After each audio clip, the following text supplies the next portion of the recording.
যুক্তরাষ্ট্রের উইসকনসিন থেকে ওকলাহোমা পর্যন্ত প্রায় 3.5 কোটি মানুষ এখন চরম প্রাকৃতিক বিপর্যয়ের মুখে। শুক্রবার আঘাত হানা অন্তত 12টি শক্তিশালী টর্নেডোর তাণ্ডবে মুহূর্তেই ধ্বংসস্তূপে পরিণত হয়েছে বিশাল জনপদ।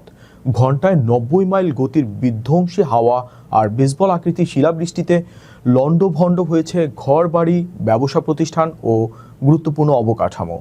ইলিনয়, আইওয়া এবং মিশিগানের এই ভয়াবহ ক্ষয়ক্ষতি এবং উদ্ধার অভিযানের বিস্তারিত দেখুন প্রতিবেদনে। প্রকৃতির এক ভয়াবহ রুদ্র রূপ দেখালো যুক্তরাষ্ট্র। শুক্রবার উইসকনসিন থেকে ওকলাহোমা পর্যন্ত এক বিশাল এলাকা জুড়ে আঘাত হেনেছে একাধিক শক্তিশালী টর্নেডো। অন্তত 12টি টর্নেডোর তাণ্ডবে মুহূর্তেই লণ্ডভণ্ড হয়ে গেছে 5টি অঙ্গরাজ্য। 3.5 কোটি মানুষ এখন চরম ঝুঁকির মুখে দিন কাটাচ্ছেন। সবচেয়ে ভয়াবহ পরিস্থিতি তৈরি হয়েছে ইলিনয়ের লেনা গ্রামে। সেখানে টর্নেডোর আঘাতে ঘরবাড়ি এবং ব্যবসা প্রতিষ্ঠান মাটির সাথে মিশে গেছে। উপড়ে গেছে কয়েক হাজার গাছ এবং বিদ্যুৎ সংযোগ বিচ্ছিন্ন হয়ে অন্ধকারে ডুবেছে গোটা জনপদ। উইসকনসিনের মিলাওয়াকি বিমানবন্দরে টর্নেডোর সতর্কতা এতটাই তীব্র ছিল যে প্রাণ বাঁচাতে এয়ার ট্রাফিক কন্ট্রোল টাওয়ার খালি করে দিতে বাধ্য হয় কর্তৃপক্ষ।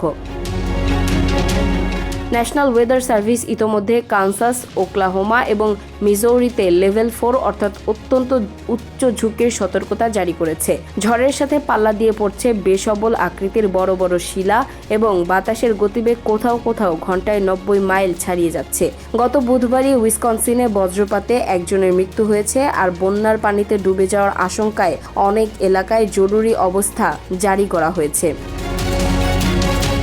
উইসকনসিন ও মিশিগানে মাটির অবস্থা এতটাই নাজুক যে নতুন করে বৃষ্টিপাতের ফলে সিঙ্কহোল বা ভূমিধসের আশঙ্কা তৈরি হয়েছে। গত এক সপ্তাহ ধরে চলা এই দুর্যোগে আমেরিকার 9টি অঙ্গরাজ্যে মোট 28টি টর্নেডো আঘাত হানল। উদ্ধারকর্মীরা ধ্বংসস্তূপ সরিয়ে সাহায্য পৌঁছানোর চেষ্টা করলেও প্রকৃতির এই ভয়ঙ্কর রূপের সামনে সাধারণ মানুষ এখন দিশেহারা।